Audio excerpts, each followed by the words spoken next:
What up? We are at the Victoria and Albert Museum. I'm going to give a talk for the Teenage Cancer Trust, and there's a lot of people here and I feel very overdressed in my trousers. So everyone's dresses, they're just like, should be fun. We're up all night to get lucky. We're up all night to get lucky. We're up all night to get lucky. We're up all night to get lucky. We're up all night to get. I'm here with a very special young lady, Shelby Clark, who you're going to hear from shortly. We're thrilled to be working with such an amazing company, an amazing partner, supporter of Teenage Cancer Trust. We've been, over the last 18 months, raising over £140,000. I'd also like to start by saying a few thank yous, firstly to Russell and to the team at Swiss Re, to Lorraine and Sue and Donna for organizing such an extraordinary event, and a huge thank you also to Jaguar Land Rover for the generosity of donating a Range Rover Sport. And to everyone who's helped donate and who's also helped source items for the auction tonight. Thank you to Simon for hosting, and to our auctioneer John, who will be running the live auction, and of course the massively talented Eliza Dillard, who we'll hear from in terms of her singing later on this evening. And very importantly to all of you for coming along this evening and to supporting young people with cancer. I'd like to take a few minutes to tell you a little bit more about Teenage Cancer Trust and the work we do. Russell has just mentioned Stephen Sutton, and I think it would be impossible for me to stand up this evening and not to mention Stephen. I'm sure less than 3 weeks ago, many of you here in this room would never have heard about Teenage Cancer Trust or the fact that young people actually get cancer. And I imagine many of you are fully aware of that as a result of Stephen, who very sadly died the night before last. Stephen was an extraordinary young man and an incredible ambassador of Teenage Cancer Trust, who at the age of 15, just 3.5 years ago, was diagnosed with bowel cancer. Like so many young people dealing with a cancer diagnosis, he showed great strength of character in coping with his illness. And what Stephen was also able to do so beautifully was articulate what the issues are like for every young person who has cancer, and do it in a way that really resonated with people and made them understand and in some way connect. When he was given the devastating news that his illness was terminal over 1.5 years ago, he created a bucket list of 46 things that he wanted to achieve in the time he had left. The mass majority of that list was fundraising related. I'm sure as many of you know, the number one thing he wanted to do was raise £1 million for Teenage Cancer Trust. And Russell said, and I'm sure as you probably know from the press, he has done far more by raising over £3.5 million.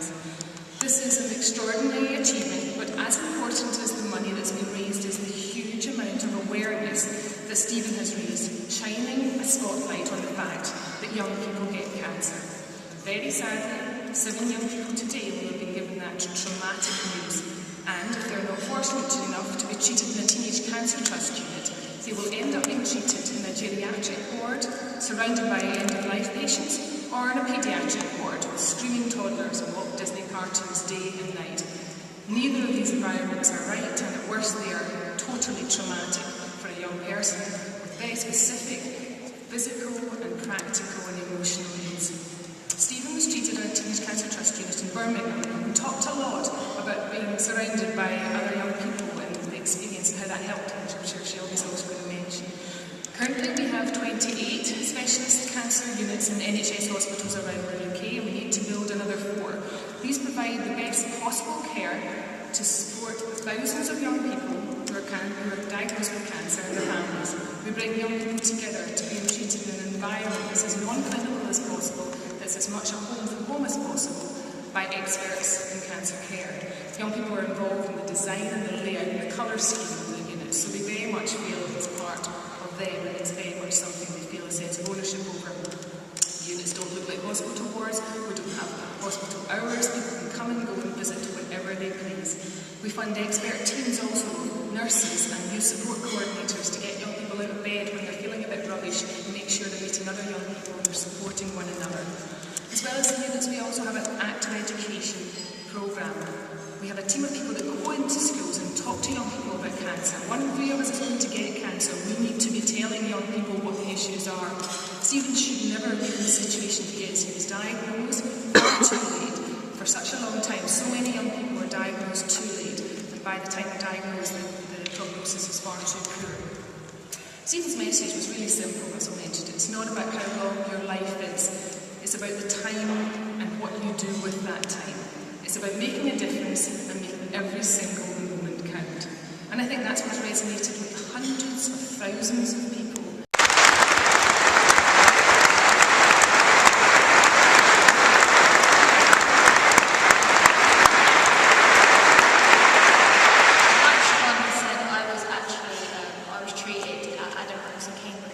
I'll tell you a bit about myself, where I was at my life journey before I was diagnosed. I was actually offered a scholarship in America to play football a few months before I was diagnosed, but because of my ill health I couldn't take that on. I was in year 13, I was head girl at my school, I was a drill sergeant in the police force with the police cadets, and I was going to uni to become a PE teacher, which was my dream to go do. In the February of 2013, I was very, very poorly, and 6 months of going to the GP every 2 weeks and saying all these symptoms, she passed it on as something else. We have 5 main symptoms at the Teenage Cancer Trust that they like to tell teenagers, because if they've got one of them, keep bugging a GP until you get a diagnosis, because if I had known it, I could have been diagnosed a lot earlier. There's a lump of swelling, which I had. You can see it come out of my back. She said that was a muscle spasm. I had pains down my leg, and she said that was a dodgy hip. And I had extreme weight loss, and she said it was all in my head and sent me to a psychiatrist. There's also lack of sleep. She said it was because I was a teenager, and the other one is a change in mole. And obviously I didn't have that because I didn't have skin cancer. So when I was first diagnosed, I went to A&E, was diagnosed 2 days later. When I got transferred from Bedford to Addenbrooke's, I was going there to have a biopsy and I wanted to go home. I'd spent a week in hospital and I didn't like it. I wanted to be with my family at home after that news. I had a nurse come and see me and she was like, we want to keep you in, I'll take you up to the ward, see if you like it. You can stay, if not then we need you to stay, but we can't obviously hold you here. I went up and loved it. I was like, yeah, see you later, Mum. See you later. It's amazing. You walk in, and it isn't like a hospital. It's like a social club. You walk in, there's a social zone with like an Xbox, the Wii, a pool table jukebox where you can just hang out with other patients and your family and friends. There's side rooms where you can, if you're more private and you're really poorly, go in there, or you go in a bay and make friends. I made friends like that. They actually normally went in a bay to get away from me. I was happy about it. As soon as I was told, I was laughing about it already, because I saw it as being upset won't make my tumour go, oh, I've upset her, I'm not going to grow anymore. So being happy about it got me through it, and laughter is the best medicine. Like when I had no hair, I was like, oh, I like your hair. I had hair once. And if they didn't know me, they were like, oh, okay. But it's just things like that. You just, if you make a joke out of it, it makes the journey so much easier. And the Teenage Cancer Trust actually help you with that, because the nurses they won't laugh at you, they'll laugh with you, and they make it so much easier. They treat you like you're their children.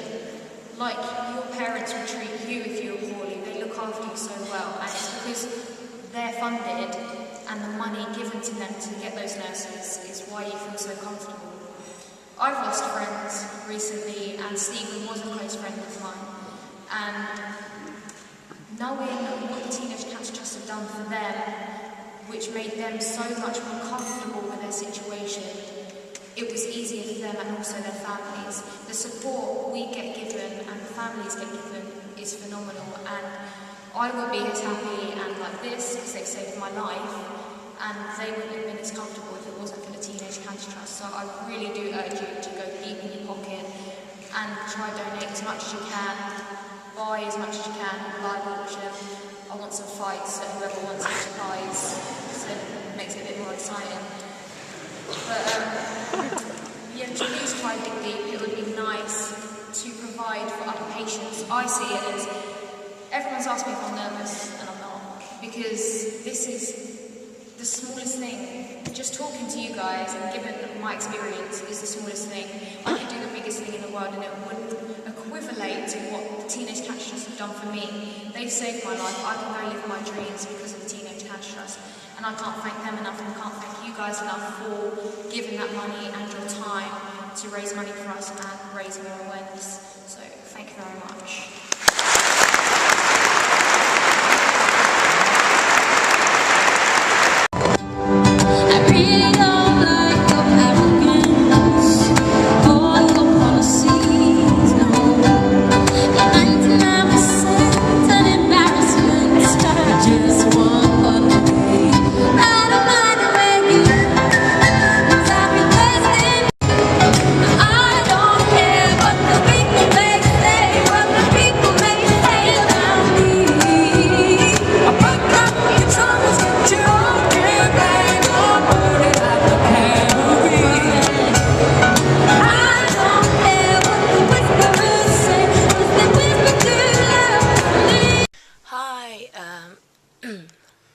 It's a few days after the event you've just watched, but I haven't had time yet to put it up, so I'm just about to do it. Overall, we raised over £250,000, so just in that night it's pretty good. It was a really, really good night, and hopefully we can do it again soon, and hopefully all our talks have stuck with people and it will help maybe save lives in the future. So thanks for watching. Instead of doing my daily vlogs, I'm going to start doing what I used to do, was do my events, like when I'd go places. Like next Saturday we're off to the Arctic Monkeys concert, so I'll record some of that, and then whenever I've got anything coming up I'll record it instead of just doing my daily thing, because it's not that exciting at the moment. So over and out until next Saturday.